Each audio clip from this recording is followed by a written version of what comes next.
From the beginning, Amara's life was shaped not by riches, but by values that ran deep in her bloodline.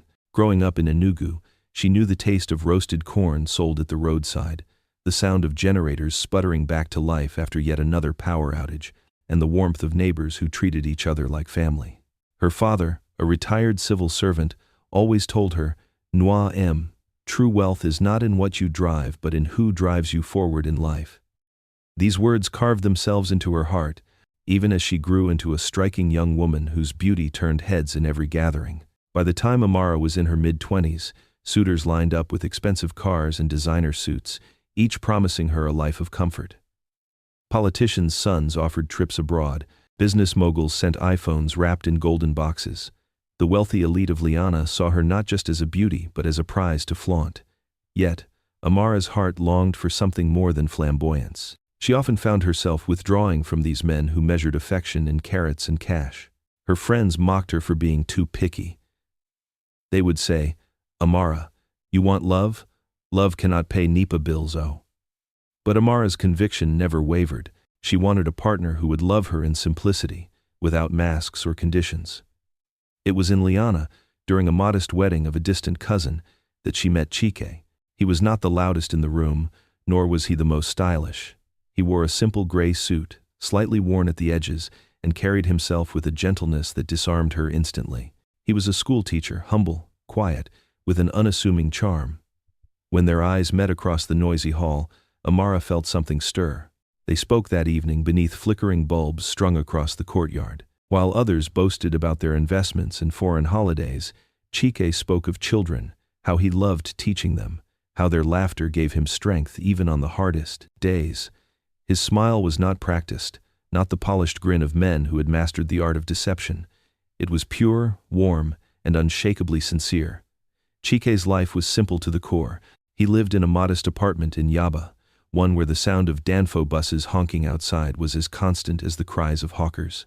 His car was old, its paint fading, but he drove it with pride. He didn't wear flashy watches or designer shoes. When he spoke, he didn't sprinkle his words with foreign slang or exaggerated promises.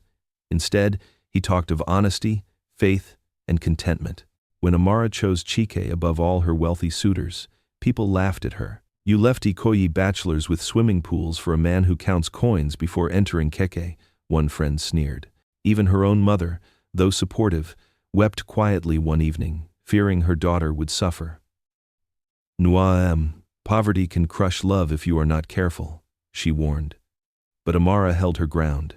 "Mama, I would rather eat gari in peace with the man I love than dine in bitterness in a mansion." Their wedding reflected their hearts.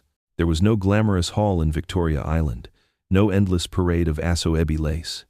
Instead, they celebrated in a modest church, filled with hymns that echoed joy. Their reception was small, a rented canopy with simple jollof rice and soft drinks served in glass bottles.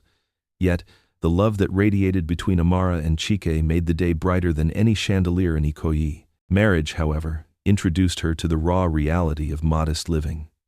They often struggled with unpaid rent, praying the landlord would give them a few more days. PHCN blackouts plunged them into darkness, leaving them to laugh over candlelit dinners made of beans and fried plantain. Amara sometimes pawned jewelry to make ends meet. Still, these were the years that carved the deepest memories. They found joy in their intimacy, in sharing sachets of cold, pure water on hot afternoons, in whispering dreams of a brighter tomorrow, in holding each other tightly during thunderstorms. For Amara, these small moments outweighed the luxury she had left behind. When she saw Chike wake early to prepare lesson notes, humming quietly to himself, she knew she had chosen well. Love wrapped around their tiny apartment like a soft blanket, keeping them warm even when the harmattan winds seeped through cracks in the walls. Their friends continued to whisper, "She chose suffering. Give them 2 years. She'll regret it." But Amara only smiled, because when Chike looked at her, she felt richer than all of Banana Island combined. She didn't see poverty. She saw peace. She saw partnership. She saw a man who truly loved her, not for her beauty, not for her name, but for her soul. And yet behind Chike's gentle eyes, a truth silently brewed, a truth Amara never suspected. While she believed she had chosen a man stripped of wealth, Chike carried a secret larger than their tiny apartment, larger than the laughter they shared in candlelight. It was a secret carefully hidden, wrapped in shadows, waiting for the day it would burst into her world and rewrite everything she thought she knew about love, sacrifice, and trust. Unknown to Amara, Chike hides a secret larger than anything she can imagine. The first years of Amara and Chike's marriage were marked not by abundance, but by creativity in making the little they had feel like plenty. Liana was never an easy city to survive in, yet they found ways to thrive together. Their Saturdays often began at the bustling Oyingbo market, where the air was thick with the cries of traders and the sharp scent of fresh tomatoes. Amara, sharp-tongued and unafraid, would bargain fiercely with market women. "Madam, add small now, I'm buying plenty," she would insist, her voice cutting through the din. Chike would stand nearby, balancing baskets of peppers and onions, smiling at his wife's determination. Other men might have been embarrassed by their wives haggling, but not Chike.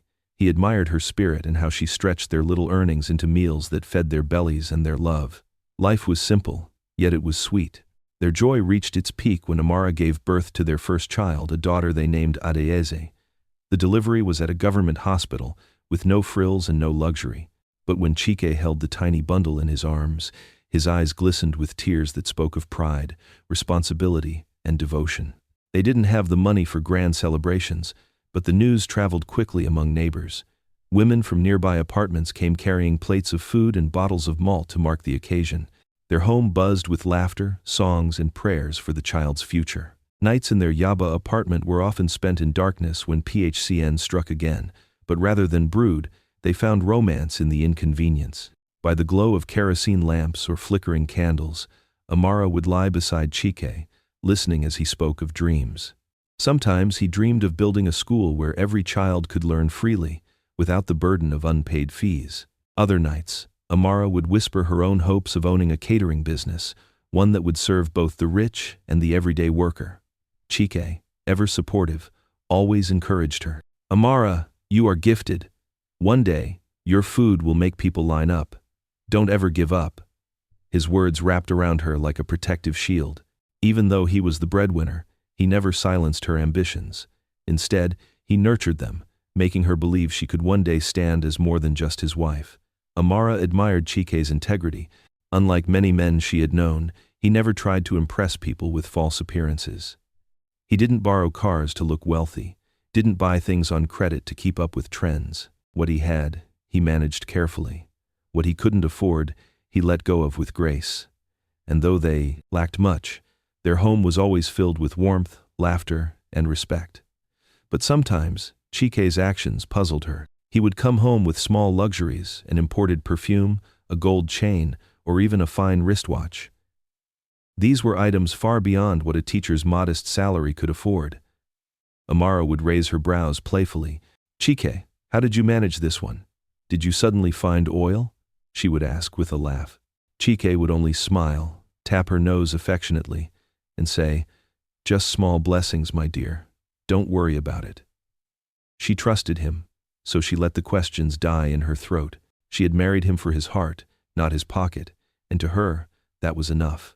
Outside their home, however, the comparisons never ceased. Friends reminded Amara constantly that she had chosen the hard life.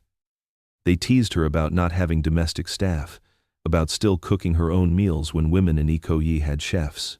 "Amara, look at you sweating in the kitchen when you could have been in Dubai by now," one of them scoffed. But Amara never wavered. She wore her marriage like a crown, even if it was not encrusted with diamonds. Still, sometimes at night, when the world was quiet, she allowed herself to wonder, why did Chike seem so unconcerned with wealth? Why was he always so careful, so secretive about certain things? But those thoughts were fleeting. His love was too genuine, too tangible, to leave room for suspicion. As the years moved on, changes began to ripple quietly. Chike started traveling more often, always with vague explanations. "Work at the school," he would say, or some errands outside Liana.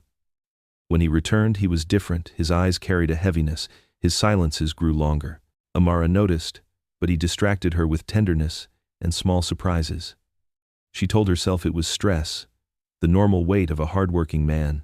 Yet deep down, in the corners of her heart she never spoke of, She felt something shifting, something she couldn't name, but couldn't ignore either. At first, Amara thought little of the small changes she began to notice in their home. Life was never static in Liana. People hustled, fortunes rose and fell, neighbors moved in and out. But with Chike, the differences were subtle, layered in ways that only a wife's eyes could catch. It began with the drawers in their bedroom. Chike, once so open with his belongings, started keeping certain documents locked away. At first, Amara laughed at it, teasing him. "Are you hiding sweet biscuits from me?" she would say, shaking the drawer handles playfully. He would only smile, press a kiss to her forehead, and murmur, "Just work papers, my love. Nothing serious." His tone was gentle, but final. Amara, respecting the boundary, did not push further. Yet somewhere deep inside, curiosity planted its first seeds.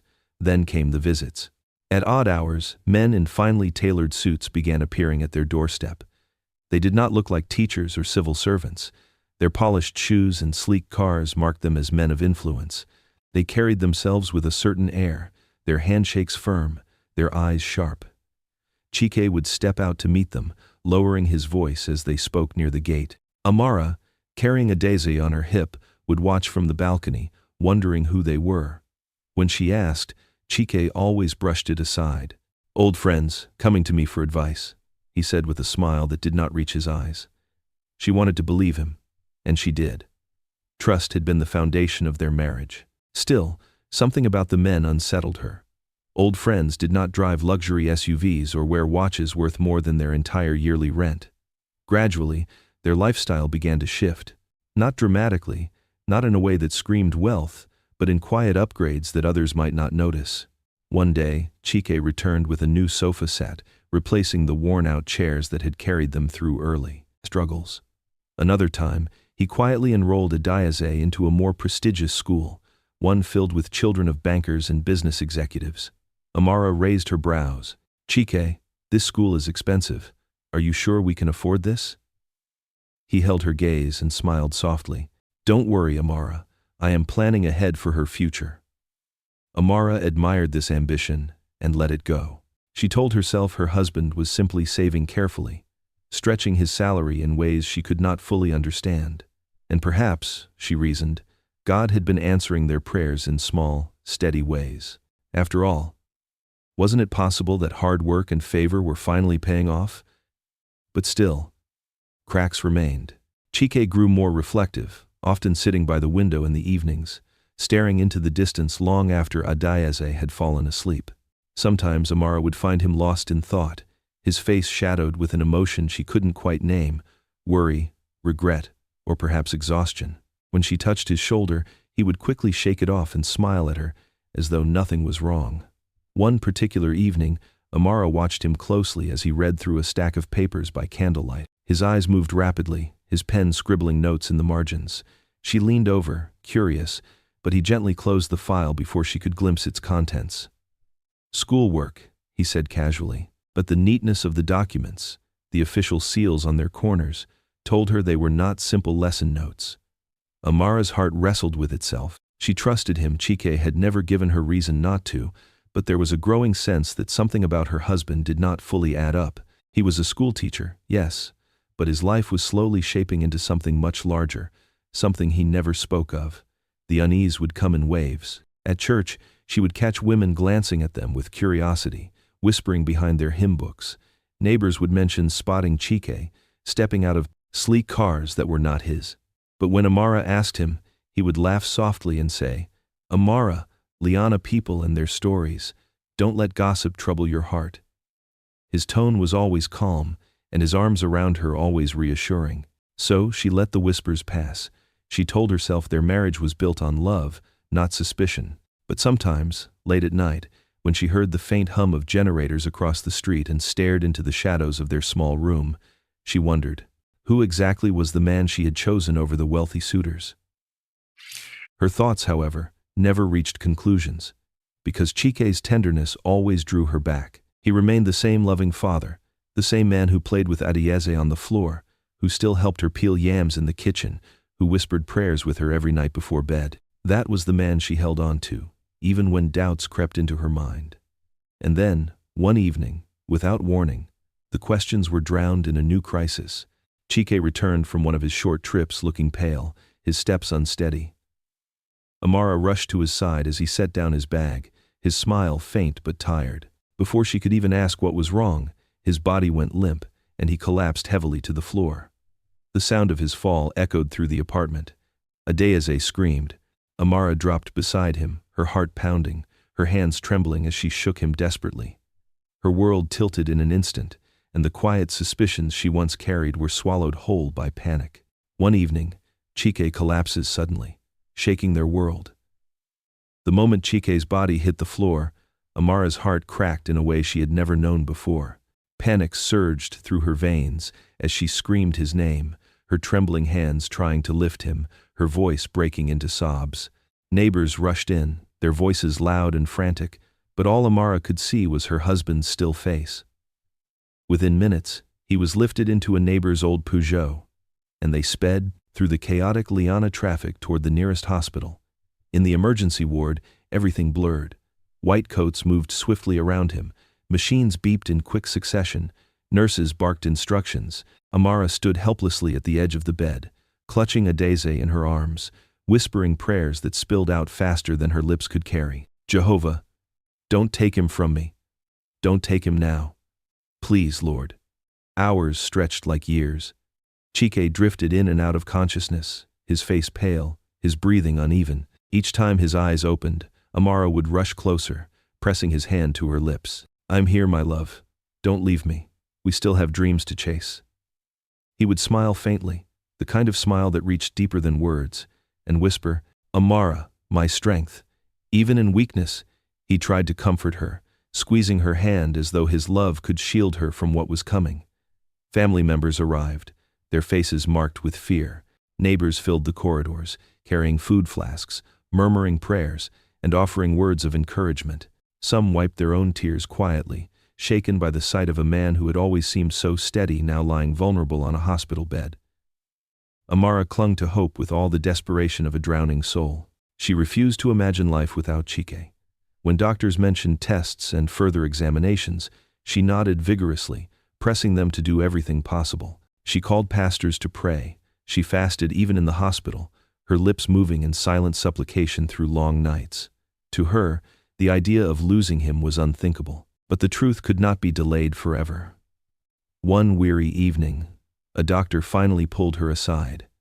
His voice was low, deliberate, as if choosing gentler words could soften the blow. Madam, your husband has been living with a heart condition for years. It was hidden, unmanaged, but advanced. I am sorry, but his body is giving up. The words struck her like a thunderbolt. For a moment, she thought her ears had deceived her. No, she whispered fiercely. No, you must do something. There must be a way. He is too young. He has a child. He has me. But the doctor's silence told her what her heart refused to accept. When Amara returned to his bedside, tears blurred her vision. Chike's eyes were open, softer now, as though he already knew. She knelt by him, her tears falling onto his hands. You promised me forever, she cried. He reached out, weakly brushing her face with his trembling fingers. Forever is in love, Amara, he whispered, his voice fragile. Not in time. You gave me joy. You gave me peace. Never doubt how much I loved you. Promise me. Promise me you'll live. Those words carved themselves into her soul as his eyes closed once more, this time for the last time. The monitor beside him let out a long, piercing sound, and in that moment, Amara felt as if the world had split into two, the one where Chike lived, and the one she was now condemned to face without him. She collapsed against his chest, her sobs raw and unrestrained, her body trembling with grief so deep it felt like it might swallow her whole. Neighbors wept. Family members tried to console her, but she pushed everyone away, clutching his body as though holding him tightly could call him back from the other side. The days that followed blurred into one another. Plans for a funeral had to be made, though Amara moved like a shadow through them, her heart numb. With borrowed money and contributions from friends, they arranged a modest burial. There were no lavish tents, no expensive musicians, No endless buffet tables. Instead, there were hymns sung in shaky voices, a few rented chairs, and mourners who came carrying genuine grief rather than display. Amara sat by the coffin, her face pale, her body weary from nights without sleep. Adiaze, too young to understand, clung to her mother's wrapper, asking questions that Amara could not answer. The sound of earth falling on the coffin cut through her heart like a blade, each thud reminding her that the man she loved, her partner, her friend, her strength was gone. Yet, in the middle of the sorrow, she noticed something strange. Beyond the familiar faces of family and neighbors, there were others, men in perfectly cut suits, women with jewelry that gleamed under the sun, individuals who carried themselves with quiet power. They did not mingle freely with the others. Instead, they stood at a distance, watching solemnly. Their luxury cars were parked in a neat line outside the churchyard, polished black SUVs that seemed out of place at such a modest gathering. Amara's tears slowed as confusion settled in. Who were these people? Why had they come to mourn a man everyone knew as just a schoolteacher?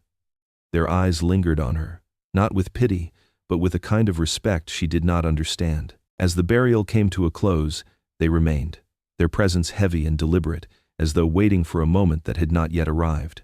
Amara felt a chill run through her. She was already broken by loss. But somewhere in the silence of that afternoon, her spirit sensed it. Chike had left behind more than grief.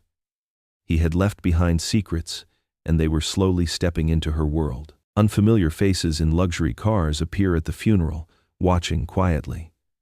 The funeral was meant to be simple, just as Chike had lived. Hymns drifted softly into the air, mourners wiped their tears, and Amara sat motionless, her heart still raw from the suddenness of her loss. But even in her grief, she could not ignore the whispers that spread like ripples across the crowd. "Do you see them?" one woman muttered, nodding toward the cluster of men who stood at the back. "They don't look like neighbors," another whispered, her eyes wide.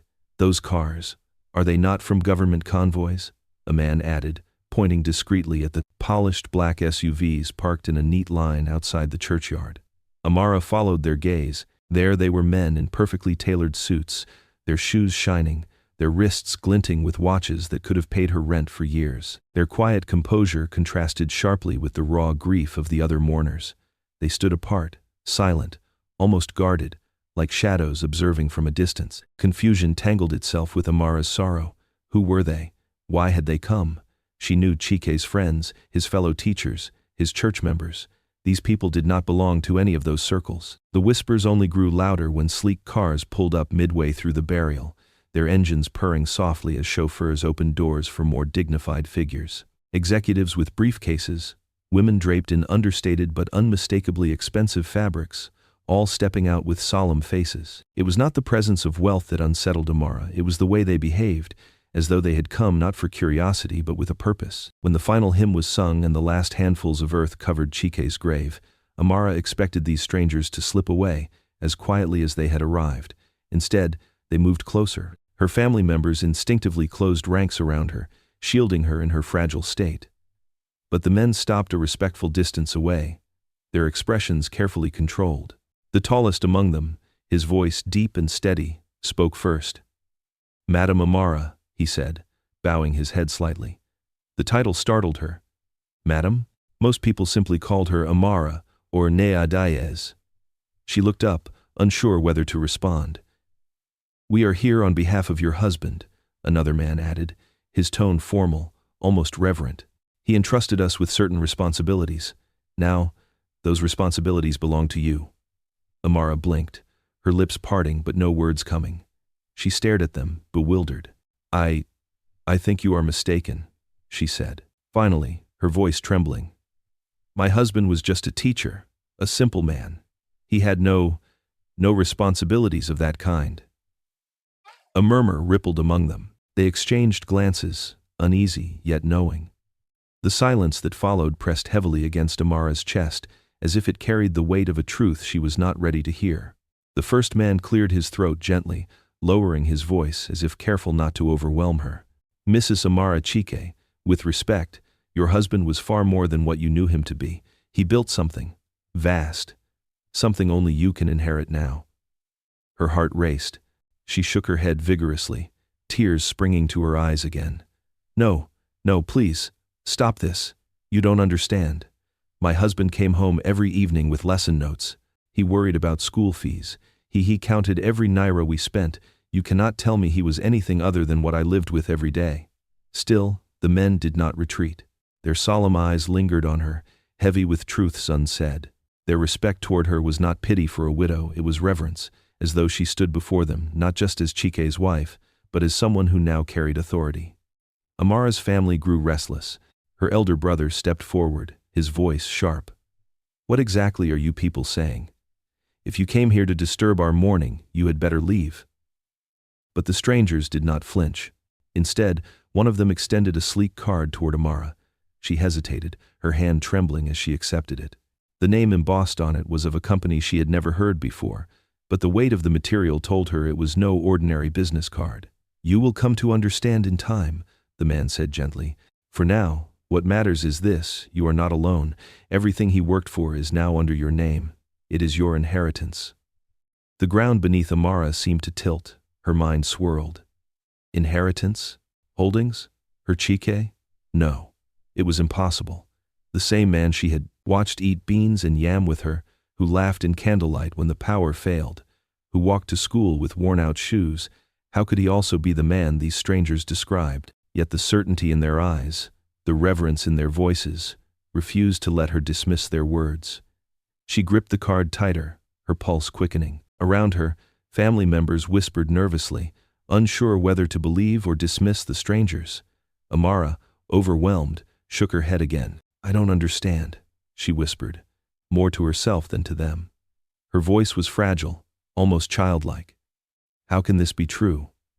The men said no more. They only bowed once again, their silence both respectful and heavy with implication. As Amara looked at them, her grief deepening with confusion, one thought rang in her head. If what they were saying was true, then she had never really known her husband at all. Amara is told she is the legal heiress to a vast empire she never knew existed. Amara sat in silence the next morning, staring at the business card left behind by the strangers at Chike's funeral. Its golden embossed letters seemed to burn into her palm, mocking her grief. She turned it over again and again, trying to reconcile the man she had known with the world that was now being revealed. How could her Chike, the simple teacher who once counted coins with her in the market, be linked to companies she had never heard of, companies that sounded bigger than anything she had imagined?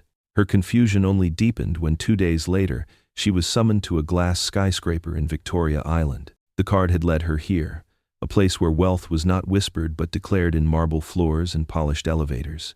As she entered the boardroom, faces turned toward her: men in suits, women in power dresses, all rising respectfully to their feet. The sight stunned her. Madam Amara, one of them said, bowing his head slightly. Welcome. We have been expecting you. She felt her knees weaken. Expecting her? These were people who clearly lived in a different world, a world she had never touched. Yet they looked at her not with doubt or disdain, but with reverence. It was here she first heard the truth in full. Chike was not merely a teacher, he was a strategist, a silent builder who had quietly constructed an empire sprawling across industries. He had investments in oil blocks in the Niger Delta, controlling stakes in emerging tech firms in Yaba, and vast real estate portfolios in Victoria Island, Banana Island, and Abuja. Amara sat frozen, unable to breathe. The man she cooked beans for, the man who lived in a one-bedroom apartment with her, had been living a double life, a billionaire disguised as a commoner. Her mind raced back to the little things she had once brushed aside. The odd gifts he brought home: a necklace too fine for his salary, a wristwatch that gleamed with quiet elegance. The visitors in expensive suits who never stayed long, the documents he kept locked away in drawers, the quiet trips that left him returning with a heaviness in his eyes. How had she missed it? A storm of emotions clashed inside her: betrayal that he had kept her in the dark, humiliation that she had defended their poverty with pride, but also a reluctant awe. Chike had chosen to live simply, deliberately hiding his wealth to test the purity of love. He had found it in her, and now, in his absence, the truth stood before her like a towering skyscraper she never knew she owned. The executive spoke gently, outlining what was now hers. Madam, your husband prepared everything carefully. You are the sole heir. His businesses, his properties, His shares, they belong to you now. The staff are waiting for your guidance." The words washed over her like waves she could not stand against. Employees? Board members? Mansions? She, who had once struggled to stretch a teacher's salary, was now being asked to command an empire worth billions. They took her first to Banana Island, where a mansion awaited her. Amara stood at the gates, her breath caught in her chest as the iron doors opened to reveal a sprawling estate with manicured lawns, fountains that glittered under the sun, and walls of glass that stretched into the sky. The house was nothing short of a palace, every corner whispering of wealth beyond measure. Inside, private staff awaited her. Maids in crisp uniforms bowed deeply. A chef, dressed in white, introduced himself as her personal cook. A driver stood ready beside a sleek black SUV, keys in hand. Each of them addressed her as Madam, their voices filled with deference. Amara's head spun. Just weeks ago, she had bargained for onions in Oyingbo Market. Just days ago, she had borrowed money for her husband's funeral. Now, she stood in a marble foyer, chandeliers hanging above her, staff awaiting her instructions. It felt unreal, like a cruel joke the universe was playing on her. They led her from one property to another. In Victoria Island, she walked through office towers buzzing with employees who all bowed when she passed. In Abuja, she was shown luxury apartments and prime plots of land. Everywhere she went, she was introduced not as a stranger, but as the rightful matriarch of the empire. But awe quickly gave way to fear. Wealth, she realized, was not just comfort and luxury, it was responsibility. It was exposure. For every bowed head, there were eyes watching her closely, measuring her, waiting to see if she would stumble. For every property she now owned, there were rivals who coveted it. And for every respectful greeting, there lingered a tension she could not yet name. That night, sitting alone in the vast living room of her new mansion, Amara hugged Adeze tightly to her chest. The house was too quiet, its luxury too heavy. She looked at the golden curtains, the polished marble floors, the endless spaces, and all she felt was emptiness. Chike had given her love without wealth, and now wealth without love. And for the first time, she began to understand, power did not come without danger. Amara begins to realize wealth is not only power but also danger. Amara had thought poverty was heavy, the nights of empty pots, the shame of begging the landlord for more time, the constant stretching of coins until they snapped. But now she understood something far more bitter. Wealth, sudden and vast, came with chains heavier than hunger. The news spread like wildfire. Within a week, headlines screamed from every newsstand and digital platform. Ordinary widow inherits fortune of billionaire schoolteacher. Photos of Amara, taken at the funeral, appeared on glossy covers. Some papers called her Nigeria's newest billionaire widow. Others speculated that she had married wisely, as if her years of sacrifice and love had been part of a grand calculation. The intrusion didn't end with newspapers. Paparazzi began to stalk her every move. Cameras clicked when she stepped out of the mansion, when she walked Adeze to her new school, even when she tried to pray quietly in church. One evening, a photo of her buying a kara from a roadside woman went viral online. Memes mocked her as the billionaire still eating street food. She longed for the anonymity she once had, the freedom to walk the market without eyes dissecting her every choice. The vultures soon arrived from closer quarters. Distant relatives, some she hadn't heard from in years, suddenly resurfaced, traveling from villages and cities alike. They filled the mansion with pleas for help, each one convinced they were entitled to a share of Chike's empire. "Amara, you cannot enjoy alone," an uncle pressed, his tone dripping with entitlement. "Your husband was our son too. This wealth belongs to the family." Even friends who had once mocked her for marrying a poor teacher now returned with softened voices.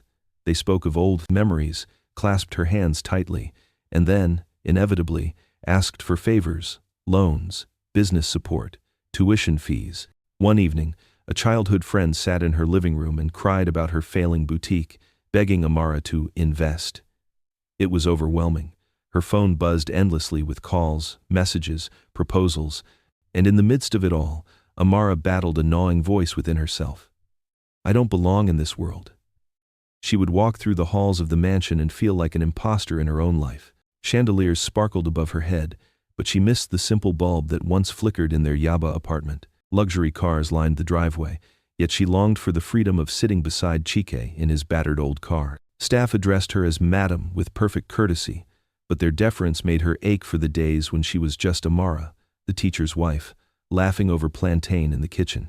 Alienation clung to her like perfume she couldn't wash off. In gatherings of the wealthy, she felt like a trespasser. Women draped in diamonds spoke in tones of entitlement, discussing foreign villas and vacation yachts as casually as market women discussed pepper prices. Amara sat among them, her smile polite, her heart racing with the fear that someone would expose her as an outsider. Her fears deepened as strangers flooded her with partnership proposals, investment deals, business expansions, international ventures. Men and women arrived daily with thick documents and rehearsed pitches. "Madam, if you just sign here, you will double your wealth," one businessman assured her. Another promised her a seat at the global table if she funded his venture abroad. Amara stared at the glossy brochures, her head spinning. She couldn't tell who was genuine and who was a predator circling fresh prey. At night, when Adiaze slept, Amara sat alone in her vast living room, staring at the glittering lights of Liana beyond the glass walls. Fear wrapped itself around her chest. What if I lose myself? What if this wealth consumes me? She wanted to honor Chike's memory, to protect what he had built, but she barely understood its reach. The breaking point came during a dinner hosted by one of Chike's supposed associates. Amara attended reluctantly, sitting quietly as men clinked glasses of champagne and spoke in half-veiled tones. Toward the end of the night, one of them, a rival businessman with sharp eyes and a smile too practiced, leaned close to her. "Madam Amara," he said softly, his tone laced with something darker than courtesy. "You are carrying a heavy crown. Your husband was not without his battles. He kept enemies. Now that he is gone, they will come for you." The words froze her blood. For the first time since Chike's death, she understood that wealth was not just an inheritance, it was a battlefield, and she was standing at the center of it, untrained and exposed. A rival businessman quietly warns her. "Your husband kept enemies. They will come for you now." Amara soon discovered that inheriting an empire was less about luxury and more about survival. The rival businessman's warning echoed in her ears as she stepped into the new world her husband had left behind. Wealth, she realized, was not a shield. It was a battlefield, and everyone around her was armed with charm, ambition, or deceit. Her first board meeting made this truth plain. The long mahogany table gleamed under the soft glow of chandeliers as men and women in fine suits shuffled documents and spoke in clipped, confident tones. Amara, seated at the head, felt the weight of every gaze. She was the widow, the outsider, the untested matriarch. "Madam Amara," one director said smoothly, adjusting his cufflinks, "we know this transition is overwhelming. Perhaps it would be wise for you to step aside and allow us to manage until you are better prepared." His words dripped with politeness, but the undertone was sharp. Others nodded subtly, their faces masks of sympathy hiding their true intent. They saw her as fragile, easy to sideline, a placeholder until they could carve the empire into pieces. Amara smiled faintly, though her heart raced. "Thank you for your concern," she replied softly, "but I will not step aside. My husband built this empire. I intend to honor it." Their eyes flickered, some with surprise, some with disdain. The meeting continued, but she sensed their whispers even in their silence. They thought she could be manipulated, controlled. She left the room with her back straight, but inside, she trembled. The manipulation didn't stop at the boardroom. At high society events, beneath chandeliers and glasses of champagne, conversations were laced with traps. "Madam Amara, let us guide you," men would say with smiles too polished. "You are new to this world. We can help." Their words seemed like offers, but Amara felt the pressure, the invisible nets closing in. Even some of Chike's closest partners revealed their fangs. Men she had seen at their home, men who had once greeted her with warmth, now made decisions behind her back, signing documents, shifting funds, whispering to rivals. When she confronted one, his face hardened. "Business is not for the soft-hearted, madam. You must learn quickly or lose everything." Amara felt the sting of betrayal deeply. She had thought loyalty would be automatic, tied to Chike's memory. But she was wrong. Loyalty in the world of wealth was transactional, as fragile as smoke. It was not all treachery, however. Among the storm of manipulation, a few voices stood firm. One was a senior employee in Chike's oil subsidiary, who pulled her aside after a meeting. "Madam," he said quietly, "not everyone here is for you. Be cautious. Read before you sign. Listen before you speak. Trust slowly." His advice struck her heart, reminding her that truth still had a place, even in the midst of ambition. And then there was Ifeanyi. A lawyer by training, he had worked with Chike for years but never sought the spotlight. Where others pressed her with urgency, Ifeanyi stood patiently, guiding her with calm assurance. He explained documents line by line, introduced her to the rhythms of the empire, and reminded her when to pause rather than rush. At first, Amara resisted leaning on him too much, but slowly, she saw his loyalty was not laced with greed. He reminded her of Chike in some ways steady, thoughtful, unshaken by the chaos around them. One evening, as she flipped through files in her study, Ifeanyi leaned forward. "Your husband was careful, madam. He built this empire brick by brick, quietly but strategically. If you study these files, you'll see his mind. You'll learn his rhythm. That is how you'll survive." Those words changed everything. Amara began to spend late nights poring over Chike's files, ledgers, contracts, notes scribbled in the margins. She traced his patterns, the way he invested carefully, how he chose partnerships not just for profit but for long-term stability. The man she thought she knew only as a teacher revealed himself through paper and ink as a master strategist. As she studied, her confidence grew. She began to see through the flattery, the traps disguised as opportunities, the betrayals hidden in paperwork. She realized that power was not about shouting the loudest or wearing the finest. It was about standing tall even when afraid, speaking with clarity, and refusing to be rushed into the snares others laid. At her next board meeting, when a director attempted to corner her into signing a questionable deal, Amara calmly slid the document back. "No," she said simply. "My husband would never have signed this. Neither will I." The room fell silent. Some eyes narrowed in anger, but others shifted with reluctant respect. Walking out of that meeting, Amara finally understood the battlefield she was on. This was not a world where sympathy would protect her. It was a world where only strength, wisdom, and patience could keep her alive. That night, as she tucked Adayez into bed and sat alone in the sprawling silence of the mansion, the weight of her new reality pressed down on her shoulders. She whispered to herself, almost as a vow, "I will not let them tear apart what Chike built." But even as determination stirred within her, she knew the fight was only beginning. The wolves had not retreated, they were circling, waiting for her next move. Amara realizes the battle for her husband's empire has only begun.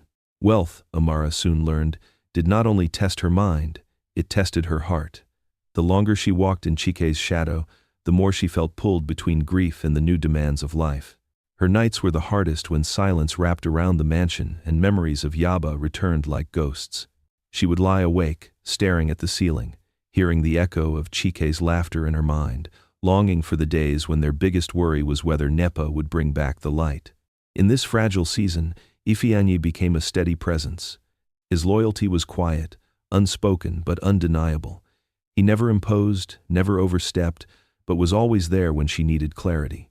At meetings, his calm voice guided her. In private, his patience reassured her. Sometimes, when the weight of responsibility pressed her to the point of breaking, he would simply sit with her in silence, allowing her to breathe. And it was in those silences that Amara began to feel something stir, something she resisted fiercely. Affection, comfort, the faint spark of a bond that frightened her. How could she, a grieving widow, even begin to feel anything for another man? Her heart scolded her. It is betrayal. But her loneliness whispered otherwise. She pushed the feelings down, burying them beneath layers of guilt. Her grief was not softened by her daughter's innocent questions. One evening, Adayeze curled up beside her mother and asked, "Mummy, why didn't Daddy tell us he had all this? Why did he hide it?" The question pierced Amara deeper than any boardroom battle. She looked into her daughter's searching eyes, trying to hold back tears.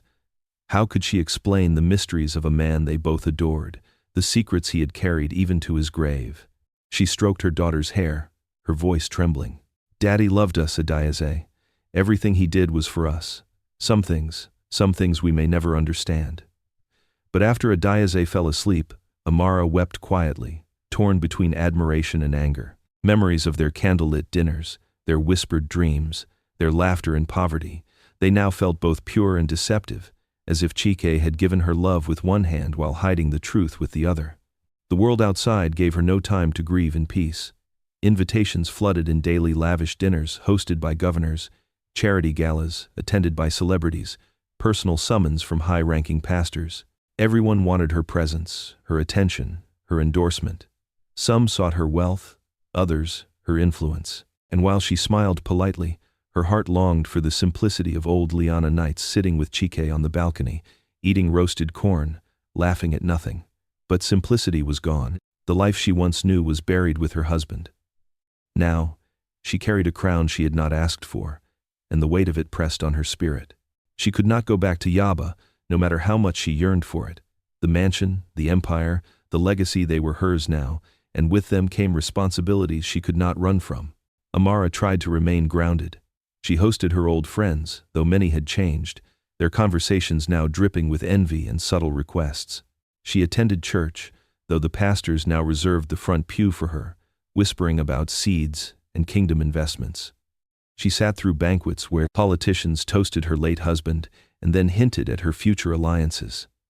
Through it all, she smiled, nodded, endured, but her heart remained torn, always caught between duty and longing. Sometimes, when Ifeanyi looked at her with quiet respect, she felt the fragile temptation of comfort.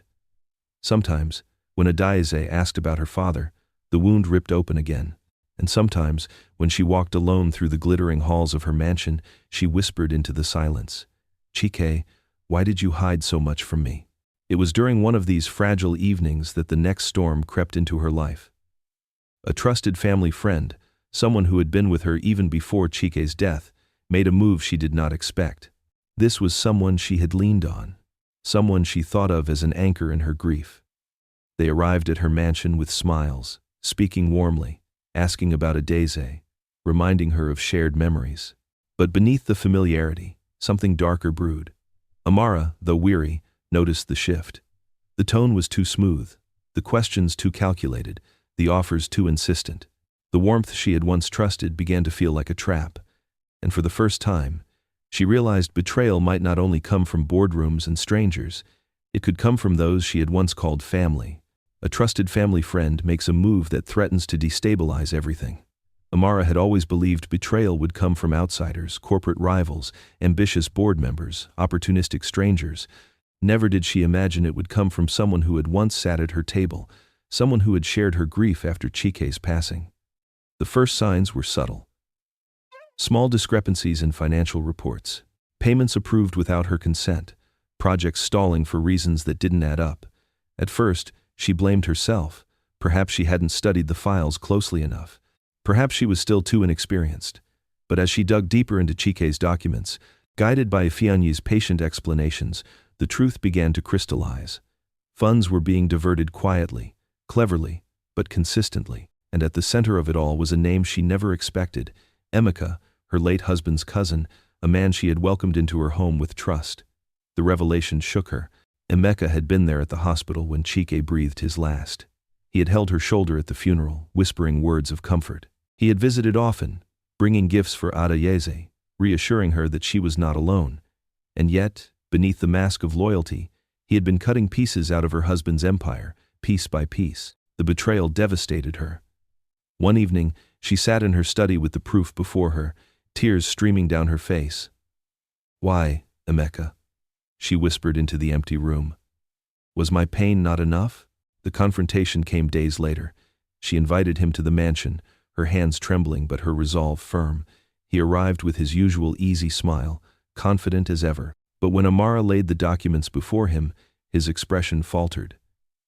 "You've been stealing from me," she said softly, her voice breaking. "From the empire Chike built with his sweat, from the child he left behind, from me."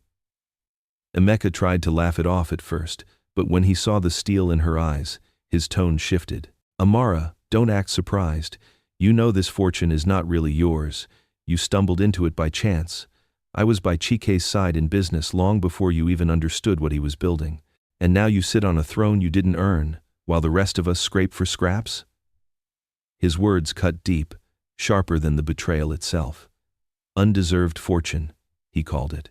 As if her years of sacrifice meant nothing, as if her love and loyalty had no value, as if the life she had built with Chike had been an accident. Tears welled in her eyes, but she refused to let them fall. You watched me cry. You held me while I buried him. And, all the while, you were cutting me down behind my back. Is this the family I trusted? Emeka's face hardened, no longer hiding his resentment. This world is not for the soft-hearted, Amara. If you can't play the game, others will. And maybe I deserve more of this empire than you do. For a long moment, silence filled the room. Then Amara stood, her voice steady. No, Emeka. You don't deserve any of it. This was my husband's legacy. And now it is mine. You will not take it from me. It was the hardest decision she had ever made, but she severed ties with him completely. With Ifeanyi's guidance, she restructured her businesses, tightening controls, installing safeguards, surrounding herself with people who had proven their loyalty. Every document passed through her eyes. Every decision bore her approval. The betrayal, though painful, became her turning point. No longer would she be the grieving widow others thought they could manipulate. She would be the leader Chike had quietly prepared her to become. Ifeanyi watched her transformation with pride. This is how empires are kept, madam, he said gently after another long meeting. Not by inheritance alone, but by courage, and you have it. Word spread quickly in corporate circles. No longer was Amara seen as a fragile widow stumbling through wealth she did not understand. Her bold moves, her refusal to be silenced, her firm stance against even family betrayal, all of it began to redefine her in the eyes of the public. The moment came when she stood before a hall of investors at a Liana business summit. Cameras flashed, reporters scribbled notes, and voices hushed as she walked to the podium. For the first time, she spoke not as Chike's widow, but as Amara the leader.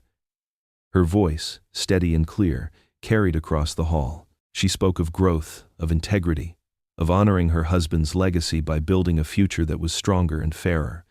And when she finished, the applause was thunderous. The room, filled with men and women who once doubted her, now rose to their feet in recognition. For the first time, Amara is recognized publicly as the empire's true leader. Amara had walked through fire and survived. Now, she began to rise, not as a widow clinging to memory, but as a woman forging her own path. The boardrooms that once intimidated her now felt like familiar battlegrounds. She entered them with her head high, her voice steady, her documents studied to the last detail. Where once she had been the quiet figure at the end of the table, now she commanded attention. At one meeting, a director tried to interrupt her mid-sentence. Amara paused, fixed him with a calm but firm gaze, and continued as though his attempt had been nothing more than a passing breeze. By the end of the session, those same directors who once pressed her to step aside now leaned forward, nodding as she laid out her vision. Respect was no longer reluctantly given, it was earned. But Amara did not measure her success only in balance sheets. She began to think of the lives beyond the empire, the women she saw in markets, the children she passed on the streets. What use is wealth, she told Ifeanyi one evening, if it does not lift others? With that conviction, she launched new ventures scholarship programs for girls in rural areas, empowerment funds for struggling women entrepreneurs, and partnerships to improve public schools. Her philanthropy became her mark, her way of weaving humanity into the empire Chike had built. Soon, Liana society began to look at her differently. No longer was she the schoolteacher's widow who got lucky. She was spoken of as Madame Amara, a figure of grace and strength. Newspapers published editorials praising her leadership. Fashion magazines highlighted her understated elegance, how she wore designer gowns but paired them with jele tied in traditional styles, honoring her roots even on global stages. At charity galas, people whispered, she carries herself like royalty. At home, her transformation inspired Adize, the little girl who once clung to her mother's wrapper, now watched her with wide eyes, mimicking her confidence. One day, after a school play where Adize stood boldly before an audience, she ran into Amara's arms and whispered, "Mummy, I want to be like you when I grow up." Those words melted every burden on Amara's shoulders. She knew then that her resilience was not only preserving an empire, it was shaping a legacy her daughter could inherit. Slowly, the sharp ache of grief began to soften. Amara still missed Chike every day, but the wound no longer bled constantly. Sometimes, she could even smile at the memories, the candlelit meals, the playful teasing, the way he hummed while preparing his lesson notes. Healing did not erase the pain, but it gave her strength to carry it differently, as a scar rather than a wound. Through it all, Ifeanyi remained by her side. His loyalty had never wavered, his counsel never failed. He was her anchor in storms, her shield in meetings, her quiet friend in lonely hours. And though unspoken, an affection grew between them, one built not on passion's rush but on trust's steady flame. Sometimes, when their eyes met across a room, Amara felt the stir of emotions she still resisted, but this time she did not bury them in guilt. She allowed herself to acknowledge them, even if she was not ready to act. Her life became a delicate dance between tradition and modernity. At home, she still cooked once in a while, surprising her staff with the aroma of jollof rice wafting from the kitchen. She wore Ankara to church on Sundays, sitting humbly despite her fortune.